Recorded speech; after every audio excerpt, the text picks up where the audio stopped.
Hello, hello, and welcome to episode 155 of the Compassion and Cucumbers podcast. I'm Christine. And I'm Sam. Hey, welcome to a holiday weekend. We hope you're enjoying if you're in the U.S. And I think maybe Canada also celebrates Labor Day. Not positive on that, but I'm not sure. It was Labor Day weekend, and I hope you had a happy Labor Day. Hopefully that day reminds you that we should be supporting labor unions, especially in today's economy, and workers' rights. Absolutely. And we wanted to remind everybody that you can go to Food Empowerment Project's website on ways that you can help. You sure can. Honestly, if there was one organization I could work for, I would want it to be the Food Empowerment Project. Yeah. It's the one thing that makes me wish we lived in California. I know, right? Because I would so love to be a part of what they are doing. I know, me too. They have such an impact on so many levels and in so many ways. They're just incredibly inspiring. Yeah, they have their hand in a lot of really great causes. Yes, they sure do. And so, of course, their goal is to create a more just and sustainable world by recognizing the power of one's food choices. So talking about everything from veganism and how our food choices impact farm workers, how our choices of something as pervasive and seemingly simple as chocolate affects not only the environment, but how it pays into child labor systems in some countries. Yeah. And there are just many, many ways that you can take action. And I just love what they're doing. And I do too. Wish I could be more of a part of it. Yeah, I do too. So on this Labor Day, let's please try to remember all of the workers who didn't get the day off, the workers that are putting food on our table, and many other things. Absolutely. Right? Mm-hmm. So there's that. Here's what's coming up on today's show. In our noteworthy segment, columnist Miss Manners addresses a vegan issue, so we'll be talking about that. Our main topic today is a PETA billboard featuring a prominent supporter of the organization who just happens to have a slaughterless dairy farm. Yeah, but before we get into all that, let's talk a little bit about what we've been up to. It was back to school week. Yeah, it's back to school week for Sam. The semester is now in full swing. It was a fabulous week. Honestly, I can't remember a better, more energized, more positive first week of classes in a long time. Yeah, that's great. Oh, it was. It was just awesome. So, seeing all of my students again and getting to know our new students is always a blast. Yeah. And everybody just seems, happy and healthy and ready to get started. Man, you can't ask for much more than that. You really can't. That's great. Yeah, it's pretty great. Yeah. I don't have all that good stuff going on. I injured my knee. You did. Yeah. I got back into, I have this little project I started, and the project is called Operation Chub Be Gone. Where I'm getting back into more physical activity. And, I was doing my 3 miles every day for about 2 weeks. And then my right knee started hurting kind of badly. And I think Sam knows a lot about knees and stuff as a dancer. I do. She knows a lot about body parts. So if I have a body part that's hurting, she can usually tell me if it's something I need to go see a doctor or if it's something that I probably just need to rest. And so you think it's probably some kind of patella tendonitis or something like that? Yeah, I think probably just what you're describing. Yeah. Because it sounds like it's not internal. Your knee doesn't feel unstable. No. It's just a little bit sore and tweaky. Yeah, it was like a sharp pain. Yeah, so it's probably a tendonitis of some kind. Yeah, it's getting better. I have almost no pain in that knee today, so I'll get back at it, but I'll take it easy. And I just want to congratulate you for actually taking some time to rest it, because you're not good at that. No, I was pretty bummed because, you get into a rhythm and you're motivated, and then, you know what I'm saying? Absolutely. So, yeah, a little bit of a setback, but Operation Chub Be Gone will not stop. Okay. I support that. Hey, we have a recipe this week. We do. Yeah. And it's a spectacular one. So here is this week's Vegan Cookbook Challenge recipe of the week.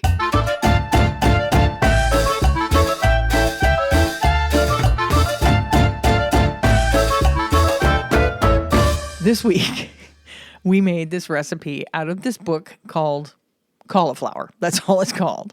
Yes. Yes. And from the cauliflower cookbook, we made their lemon cream pasta with roasted cauliflower.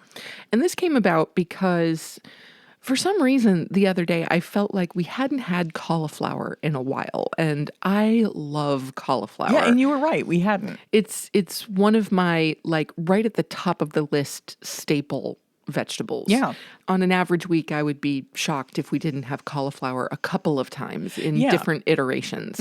Probably roasted, definitely raw. Yeah. So I had been feeling like we hadn't had cauliflower in a little while. You were right. And so I specifically requested a meal with cauliflower. Didn't matter what it was. And to be honest, I was expecting maybe a salad with some roasted cauliflower or maybe some cauliflower tacos.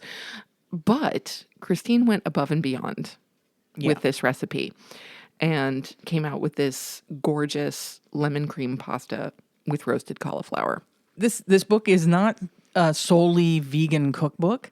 This book, I think we got it at like Ollie's Bargain Outlet or something. We did. It's one of those books that doesn't have an author. It's just a bunch of recipes. I think it came from China. It's not available on Amazon anymore. I did find a link where you can get it used from a site, and I'll include that link if you want to check this book out.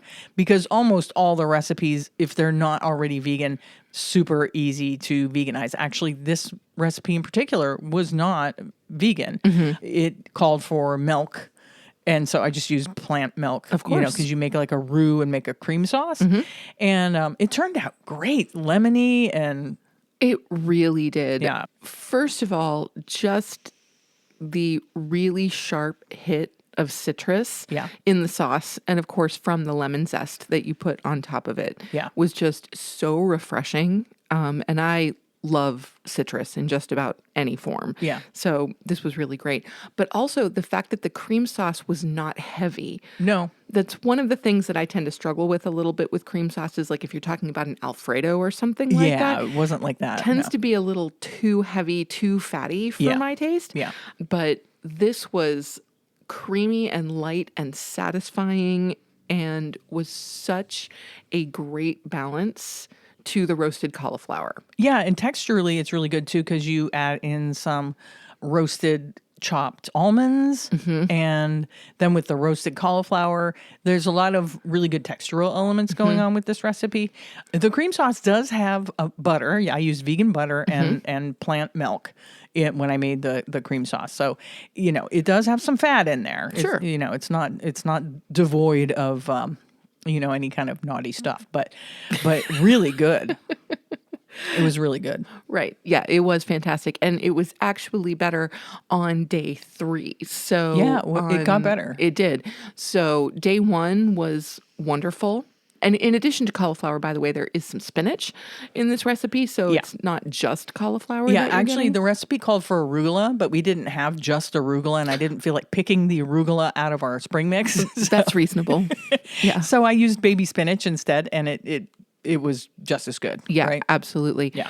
Of course, there were leftovers, and we had the leftovers with a salad a couple of days after the introduction of this recipe. Yeah. And it did. The flavors married even more fully over those 2 days in the fridge. Yeah. And it really was fantastic. And when the pasta was gone, I was like, I don't need more, but I really wish there was more because it just tastes so good. Yeah, and this was a super simple recipe, and I think since the recipe this book was not like authored by anybody, I think I'm just going to share the recipe in the show notes if I have room, or if I don't have room, I'll post it somewhere like on our socials because I don't feel like I'm plagiarizing anybody. There's no authors or anybody. Nobody is credited with any of the recipes. Anyway, my point was, which I lost in all of that, this being a super simple recipe, I was so tempted to add more things to it, like more herbs and stuff. But because there wasn't any, it was like salt and pepper and lemon And there was some red pepper flakes you add in at the end, and you add the lemon and the lemon zest right at the end. It didn't really need anything else, but in my brain, I'm like, oh, this could probably use some basil or, Right. Well, I mean, for me, or thyme or if something. you were going to add anything to it, I would say add veg. Add I would more say vegetables. Add some zucchini. Yeah. Add some sugar snap peas Yeah. or snow peas, something along those lines. Nothing that would really change the flavor palette of the sauce. Like I wouldn't recommend adding in like tomato or anything like that, but like you could add some broccoli to this and it would be fantastic. You could. I know the recipe was supposed to make the cauliflower shine. And it did. And it did do that. But yeah, this recipe's super versatile. Yeah, right? absolutely. Yeah. So if you did make it again, and I hope you do, Yeah. I would just say add some more vegetables. Yeah, I think I would. Cool. Yeah, so that's this week's recipe. And that takes us to our noteworthy section. And like we said at the top of the show, this week's noteworthy section, Miss Manners addresses a vegan issue. And this comes from cleveland.com. I don't know if you're familiar with Miss Manners, but she's kind of like a little bit like Dear Abby. And, Yes. People write her in issues and ask how she would solve them. Yes, but her column tends to deal specifically with etiquette. Right. As opposed to, a lot of people would write into Dear Abby about like relationship-y kind of things. Right. And Miss Manners doesn't quite go in that direction. No, she stays in her lane. Indeed. So someone writes in, Dear Miss Manners, I have vegan relatives, and when we go to their home, they prepare only vegan foods. If it's a 3-day visit, we eat the same boring foods for breakfast, lunch, and dinner. When they come to my home, I always provide vegan dishes. Shouldn't they provide non-vegan dishes for me too? Or do I have to bring my own? Gentle reader, sorry, but your turnaround does not work here. That is because a moral issue is involved. If your relatives believe it is wrong to kill living things for food, you would be asking them to violate this by providing such food for you. You do not violate any such principles when you provide vegan food for them. And bringing food they consider morally objectionable into their house is not the solution. What about a host's obligation to please their guests? Nope. Again, not at the sacrifice of their morals. Still, Miss Manners would like to be helpful. You can get temporary relief by being a good guest, and one way to do that is to relieve your hosts of the work of at least one meal. Locate a restaurant nearby that serves both vegan and non-vegan food, and take them out. Another way is to relieve them temporarily of your company. No matter how much hosts like their guests, they also like to have a few minutes to themselves. So identify a time when they have not made plans. Say, we thought we'd just take a little drive around, and head for the nearest hamburger joint. Head for the hills. Please don't head to the nearest hamburger joint. Well, I mean, I wouldn't recommend that either, but from my perspective, I think that Miss Manners' advice is quite solid. Right. No, I agree with most of everything that she says. And I wonder, since the person who wrote in only generalized what they were eating, these same boring foods for breakfast, lunch, and dinner, I have to wonder if their host was concerned about them not liking more extravagant vegan dishes and they made maybe more bland food, like maybe just a pasta dish or... I actually am treating that particular statement, if it is a 3-day visit, we eat the same boring foods for breakfast, lunch, and dinner, I highly doubt that that's actually true. And it's only... That you would eat the same thing for breakfast, lunch, and dinner for 3 consecutive days. I don't buy it.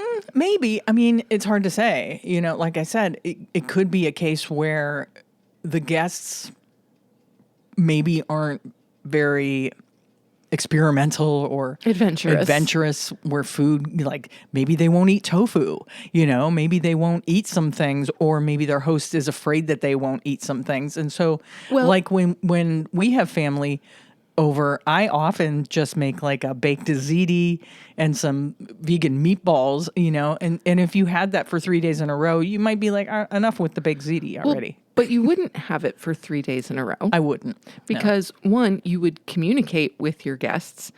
And number two, you would be sure to provide some variety.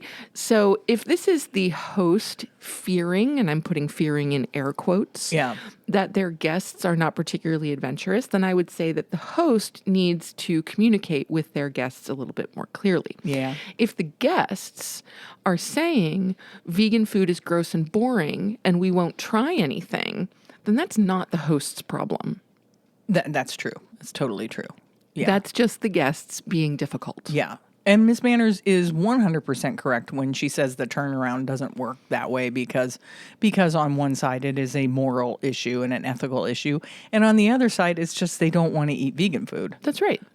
And so I would not expect a non-vegan relative to clear out their fridge and their pantry of animal-based foods that they eat on a regular basis. When you went to their house, right? If I were going to their house. Sure.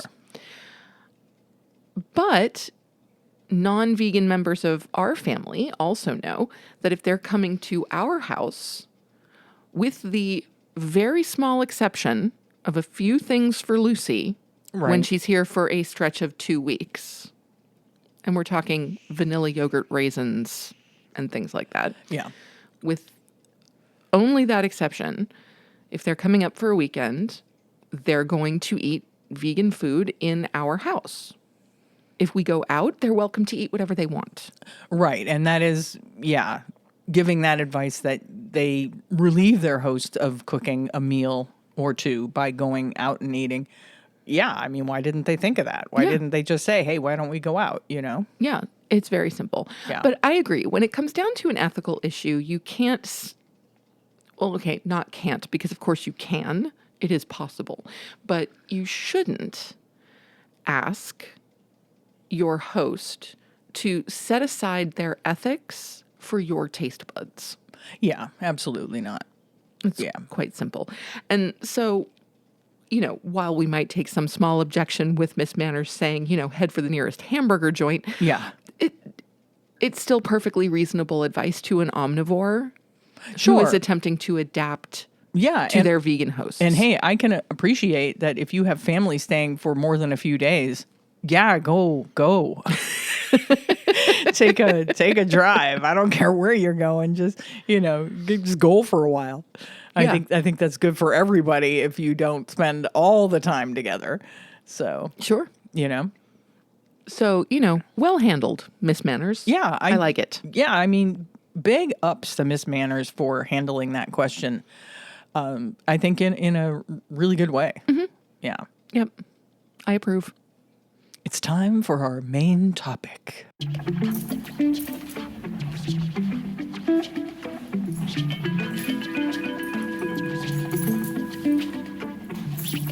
All right, this week's main topic it's a little contentious for me because we're going to be talking about somebody who I respect immensely as a musician. One of my all-time favorite rock and punk vocalists, Chrissie Hynde, is at the center of this week's main topic. Recently, PETA made a post on their social medias highlighting a billboard with Chrissie Hynde on it and a quote from Chrissie Hynde on it. And their post said, rock legend Chrissie Hynde is teaming up with PETA to remind everyone to stop pretending and realize that when you eat meat, someone dies. And so in the picture, there is this, it's a huge billboard. It's got a picture of a calf, and it says, don't pretend. If you eat meat, the little guy dies. And then, of course, it's got a picture of Chrissie right there on the billboard. This prompted Chrissie Hynde. Well, hang on. That's not the only thing that the billboard says. Oh, what else does it say? The billboard also says, please go vegan. Oh, right. At the bottom, it says, please go vegan right next to her picture.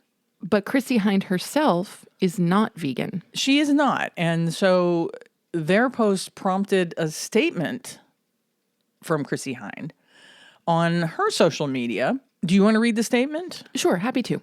Hi, all. As you know, I have always supported the PETA organization. We've set up PETA tables at our gigs, and I hope you've met our wonderful PETA volunteers. But you also might know that I've been trying to promote a non-slaughter dairy farm in Rutland, England. So when you see a PETA billboard of me saying, "Go vegan," I know it makes me look like a hypocrite. The problem is, it's almost impossible to source compassionate dairy products. PETA ran with that ad despite the fact that I have never said I am vegan. In fact, I have been flying the vegetarian flag since 1969 and continue to do so. Yes, I know I had a vegan restaurant, the Vegetarian, now rebranded Crossroads in LA without me, in Akron, Ohio in 2007. Again, that was because it was impossible to source compassionate dairy products in Ohio at the time. Probably still is. If you want to know more about ahimsa farming, you can go to the Ahimsa website at ahimsamilk.org. I was hoping to be part of Farm Aid again, but promoting compassionate farming, i.e. non-slaughtered dairy farms in the States, is going to be a tough challenge, and I'm not sure Farm Aid will even want me now. My only message has always been, don't eat meat and try to promote compassionate farming whenever possible. Supporting your local organic communities and being kind to your fellow creatures is the first step. And remember, all the strongest mammals on Earth are vegetarian. I guess Chrissy felt like she better put something out there before things start coming back at her. Well, that seems reasonable, and Yeah. I definitely give her points for getting out ahead of it. Oh yeah, for addressing it.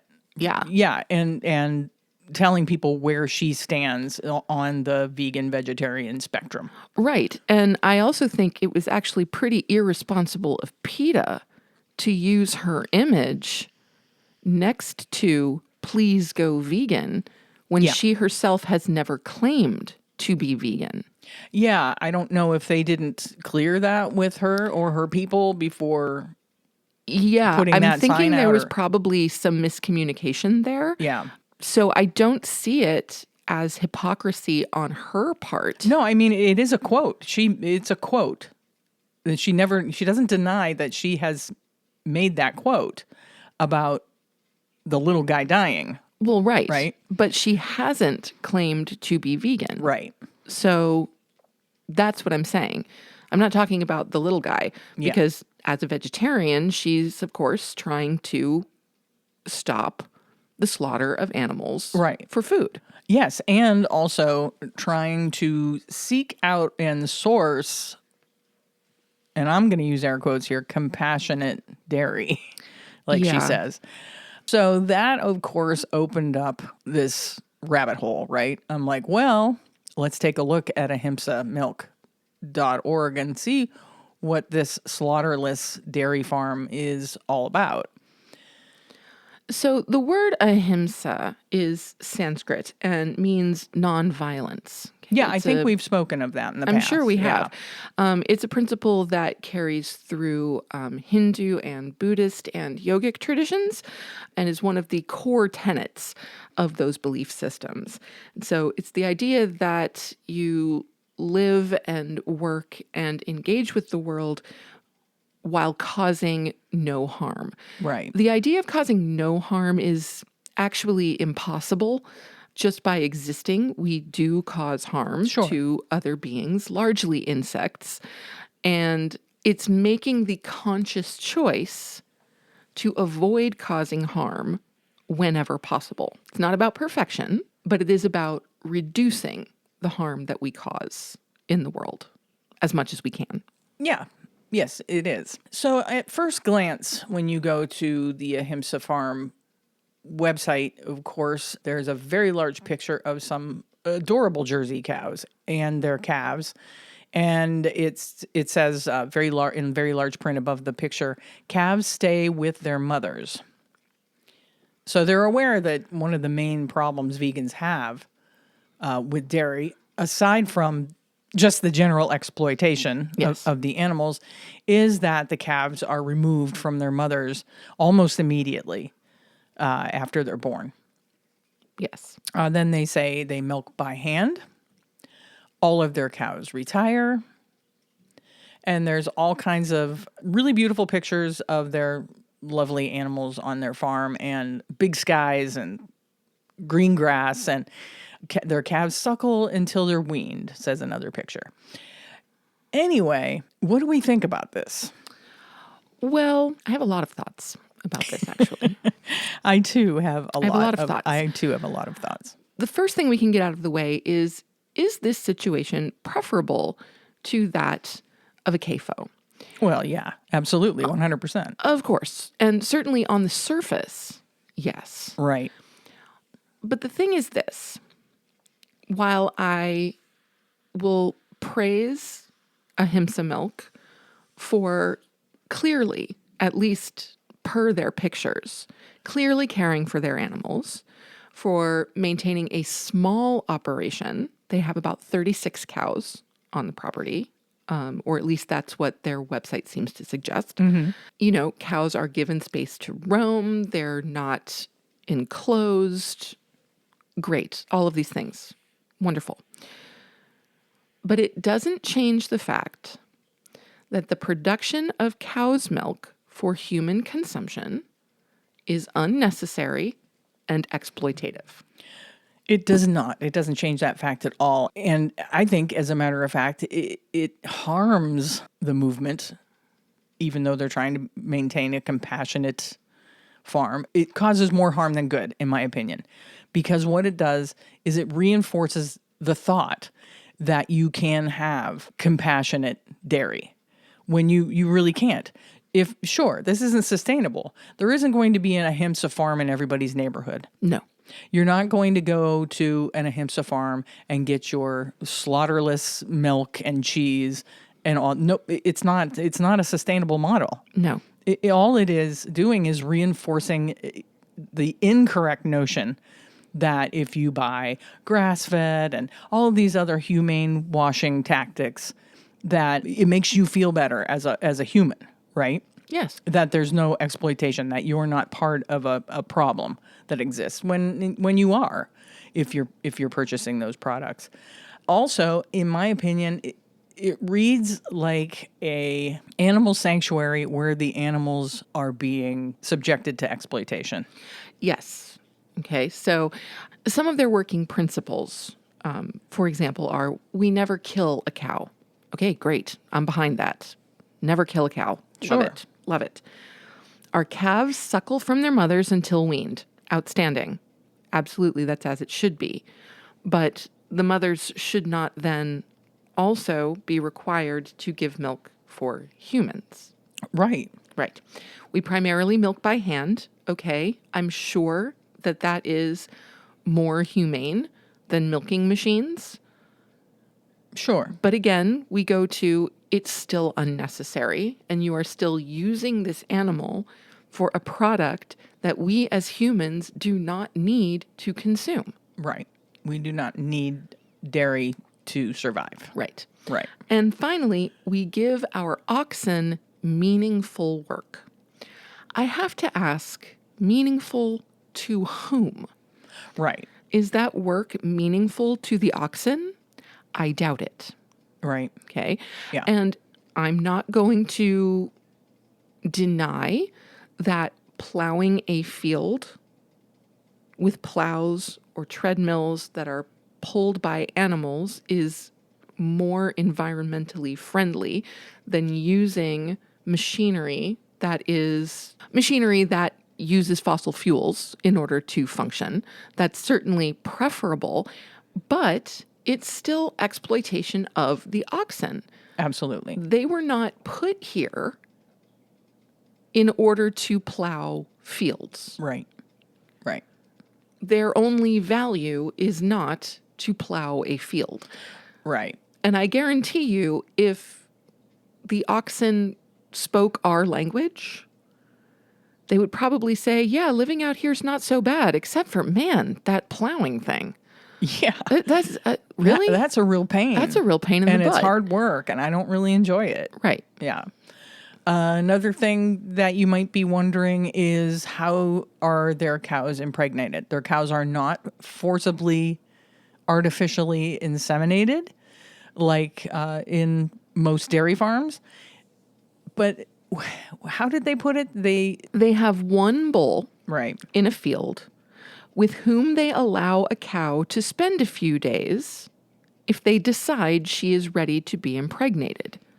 If they, the humans, decide she is ready to be impregnated. Right.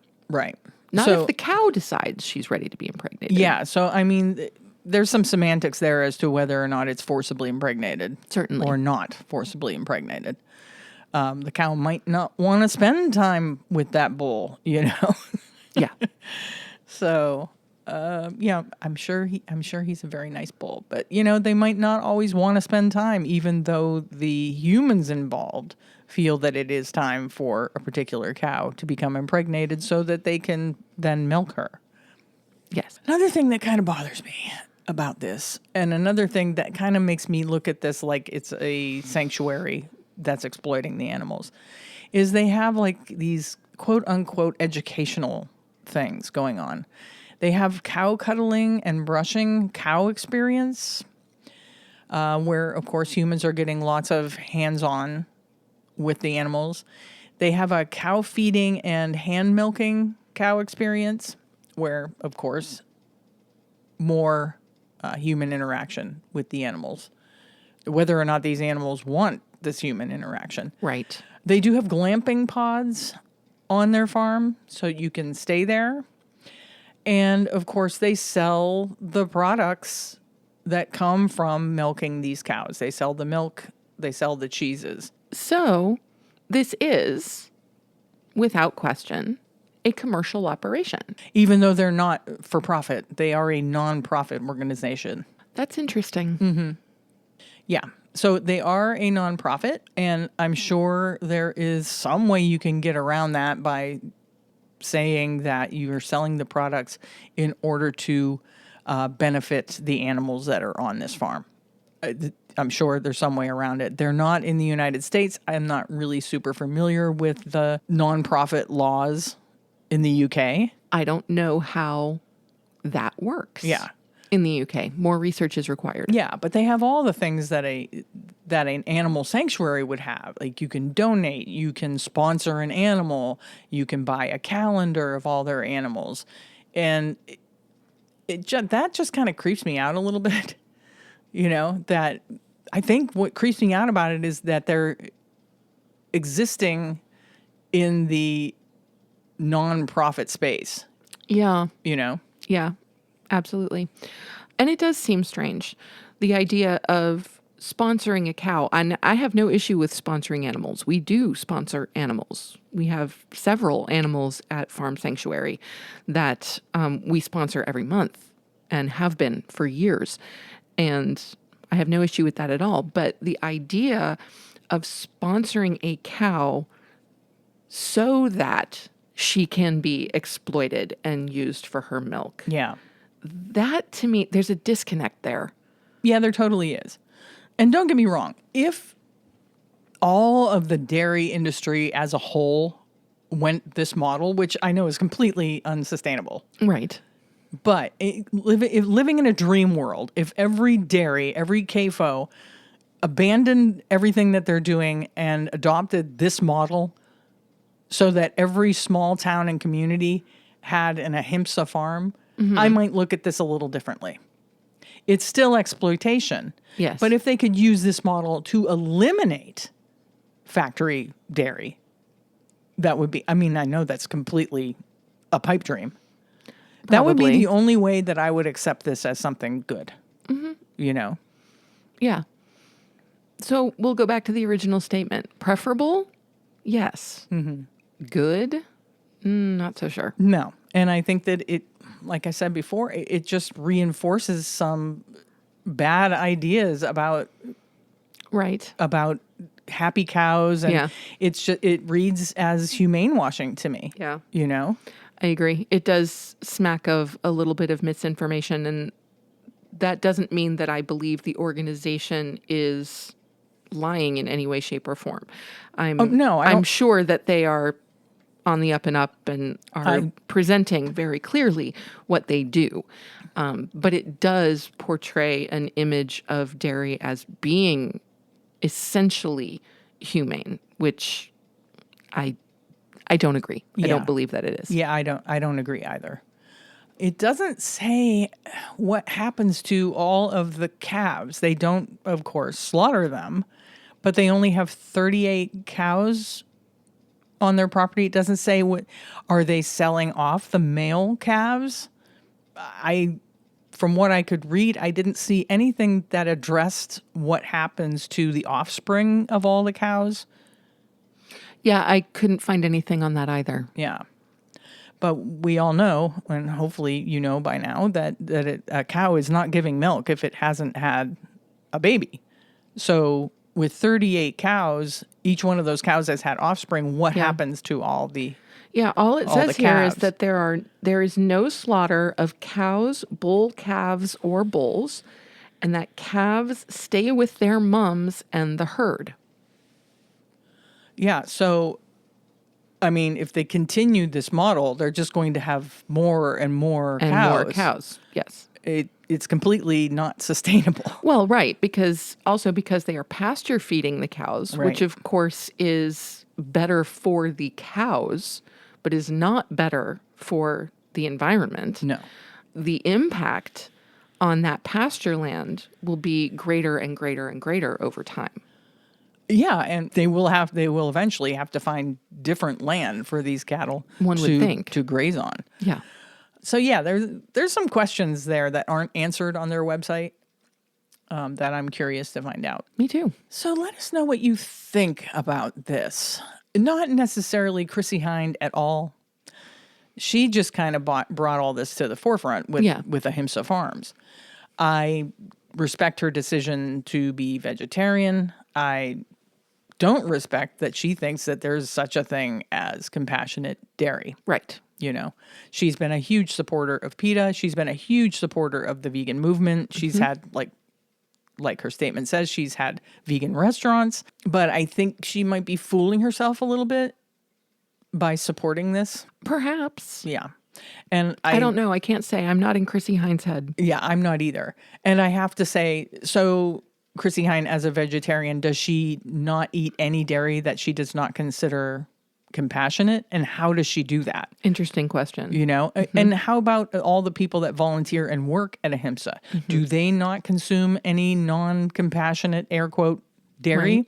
Do they not buy ice cream for their kids when they're at the supermarket? Do they not, put cream in their coffee that did not come from Ahimsa Farms? Right. Like I said, I think it's a slippery slope. It makes people feel like they're doing a good thing when in actuality they're just putting blinders on to what's really going on. Yeah. You know? Yeah. And I would just also put it out there to PETA that when you're using someone's image, make sure that their image matches their belief system. Yeah. So I think the billboard itself is great, but it shouldn't have said, please go vegan next to a picture of Chrissy Hind. Yeah, I mean, somebody in their PR department dropped the ball there. Most for definitely. sure. Somebody probably found that quote and knew she had vegan restaurants in the past and just made an assumption Right. that she's vegan. And I'm glad that she released a statement, to the opposite of that. So, Yeah. But let us know what you think of this Ahimsa farm situation. I'd like to get other opinions on, how people feel about it. It's time for our assignment restaurant SOS.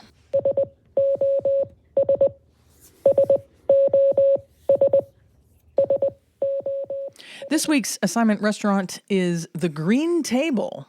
Yes, Melissa Dervais nominated the Green Table as one of her favorite vegan spots.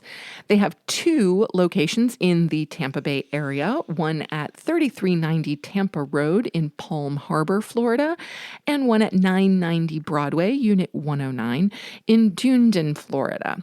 They also have a touring food truck, and they're working on a 3rd location. Yeah, so I mean, it sounds like veganism is alive and well in the Tampa Bay area of Florida, right? I sure hope so. That they have enough support that they can have 2 restaurants, a food truck, and working on a 3rd location. And here's their story. Staying the people's choice for the most winningest vegan/vegetarian restaurant in Tampa Bay is no easy task, but we really love it. Now, it does take a lot of dedication, teamwork, hard work, and some tears, but it is what we were meant to do. Keeping on top of it is a goal we aim to achieve each year. We are always creating new recipes, and we enjoy recreating the ones you have grown up loving. We set no boundaries when it comes to those creations, and we love it when our customers come at us with a new challenge to take on. And you can trust that we will always use the highest quality ingredients as we continue to bring you the best food in Central Florida. We truly believe that the best tasting vegan food is made with care, and we strive to make sure you not only taste, but also feel that care in each bite. We define ourselves by what we stand for: freedom for all to choose. The Green Table is a place where vegans and vegetarians, flexitarians, omnivores, and meat eaters can all gather to share in a great meal and great conversation. Our customers become family, and where there is family, there is love. So let's take a look at Green Table's menu. My favorite part. Ooh, first thing on their menu makes me happy. It's a breakfast sandwich. Foldable just egg patty, Impossible or Beyond sausage patty, cheese, Swiss or American, choice of plain, everything bagel or English muffin served with hash brown patty. Sounds good. See, now for me, it's the third thing on the list that makes me very happy. Oh, the gyro. Gyro. Seasoned seitan served on a hot grilled pita with lettuce, tomato, cucumber, onions, and tzatziki sauce. Yes, thank you. Yeah. Their prices are super reasonable, too. Yeah, they really are. Yeah. $9.75 for the gyro, or $13.25, you get the combo. And especially considering that this is Central Florida, which is not a particularly inexpensive place to be. Yeah. This is phenomenal. Yeah, I think their pricing is really great. They have a Philly cheesesteak with seitan. Ooh, a seitan club? Yeah. Nice. Barbecue Philly. The Mississippi, which is seasoned seitan, grilled onions, and banana peppers served on a grilled hoagie with mayonnaise. That's funny. Their mayonnaise, they call it mayonnaise. I love it. And tossed with American cheese sauce. Ooh, that sounds good. They have a Cuban, which is seasoned seitan, Swiss cheese, and mayonnaise, mustard, and pickles served on a pressed Cuban bread. They've got a number of different burgers. All of them are made with Impossible burgers. So these are not homemade patties. You can get singles or doubles and combo meals. And that's just really pretty great. Yeah, they have a vegan shawarma. Gotta love a shawarma. Yeah. They do a grilled cheese. They do a Reuben, a hummus roll-up. I tell you, as a bona fide sandwich lover, like I do just love sandwiches, I would be all over this for sure. Yeah, they have a Reuben. That's probably what I would get. I always get a Reuben. As you always do. Yep, you would get the Reuben, I would get the gyro. Yeah. And their Reuben is a tempeh Reuben, which I love a good tempeh Reuben. Mm-hmm. Yeah. What else? They've got some lovely looking salads. They do. One is their superfood salad with mixed greens, smoked maple tempeh, red onions, apples, tomatoes, cranberries, hemp seeds, served with your choice of dressing. And they suggest the lemon tahini. Well, you can pretty much assume that is the direction I would go in. That sounds good. They also have milkshakes and soft serve ice cream. Ooh, I love a good soft serve ice cream. Yeah. I haven't had soft serve ice cream in years. I know, me neither. It's crazy. And they have sundaes that they make with their soft serve. Nice. So good. They have all the typical beverages that you can usually get, but they also have something called the Flying Cauldron Butterscotch Beer Soda, which I think is like a butter beer. Uh-huh. It's Yeah. going to be. Would have to try that too. Yeah. I've never heard of that. It sounds like a commercial product, so. It does. Yeah. And then they have all, what you can normally get, root beer and sodas and ginseng up cola champagne. I don't know what that is. Oh, me either. No. And their sides, they have pancakes, sausage, fries, onion rings, hash brown patty, tempeh, 3 strips of vegan bacon, kitchen witchery seitan, and a slaw. Hey, I'm a sucker for a good slaw. We all know that Sam is a sucker for a good slaw. So if you are ever in the Tampa Bay, Florida area, don't sleep on the Green Table. It sounds like they have a lot of really great vegan food. Yeah, this sounds fantastic. And next time we make it to Florida, we will definitely have to do a mini road trip and check this out. Yeah, we'll seek them out. Don't forget, if you have a favorite vegan eatery, to share that with us. Let us know what you love to get there, why you love them, where they are, what their hours are, all the things. Yeah, because we'd love to shout them out. We would. Speaking of shouting out, it's time for our favorite portion of the show. Must be listener shout out time. It's listener shout out time. Just want to give a shout out to all my fans watching. I love you guys. I love you. This week's shout out goes to Jenny Curtis. We met Jenny at the Rochester VegFest, and after listening to our last episode, she messaged us that she totally agreed with our assessment of the drone window washing situation. Yeah, if you didn't hear about the drone window washing situation, listen to last week's episode and we'll tell you all about it. Well, thanks for listening, Jenny. It was great meeting you, and we're super glad to have you among the pickles. We are. And yeah, thanks so much for listening, Jenny. And please send us your t-shirt size and address so we can send you a Compassion and Cucumbers swag bag. You can either text us that information using the link in our show notes. Be sure to include your name, or you can email us at compassionandcucumbers@gmail.com or DM us on Instagram or Facebook. And for the rest of you out there, if you want a listener shout out, please text, email, or DM us. Let us know what you think of the show and tell us a little bit about yourself. You can also nominate someone else for a shout out. Don't forget that a shout out enters you into our Meeson Chef Knife giveaway later this year. Yes, and also don't forget that the greatest thing about doing this podcast is hearing from you. That is the greatest thing. This is true. Meeting you when we're doing live events, or getting an email or a DM from you that you listen and telling us what you like about the show, or telling us what you don't like about the show. That's what makes this worth doing. So true. So let us know you're out there. Yeah. So we can not only shout you out, but send you some free stuff to show our appreciation. Indeed. It's time for our Vegan Org of the Week, and this week's Vegan Org of the Week is Northwest Animal Rights Network. The Northwest Animal Rights Network advocates for the rights of all sentient beings, the right to choose, to be free from oppression and exploitation, by pursuing campaigns, facilitating education, and connecting Pacific Northwest organizations. Their efforts include outreach, demonstrations, litigation, and educational events. They also advocate that veganism is the best and most consistent way to respect the lives of animals. By rejecting the support of products and companies that deny them their inherent rights to live a life of freedom and fulfillment of their interests, it is the living practice of animal rights. To support them and find out more about their work, go to narn.org. And with that, I guess it's time to wrap this baby up. Go for it. I just have a few calls to action for you. Send us your favorite vegan recipes so we can continue our listener recipe series. Send us show ideas if you have things we should be talking about that we're not, and just let us know you listen. Also, please join the Agriculture Fairness Alliance's Vegan Voter Hub. We always put the link in our show notes, so click that link and join the Voter Hub. And don't forget to subscribe to the show on your favorite podcast app, and subscribe to our YouTube, and leave us a rating and a review. And with that, it's time to sign off. You have just listened to episode 155 of the Compassion and Cucumbers podcast, and there's nothing left to say but where cukes and compassion are always the fashion. On the podcast. Thanks, James. Have a great week, everyone. We'll be talking to you next Tuesday. We love you. We really do. Bye-bye.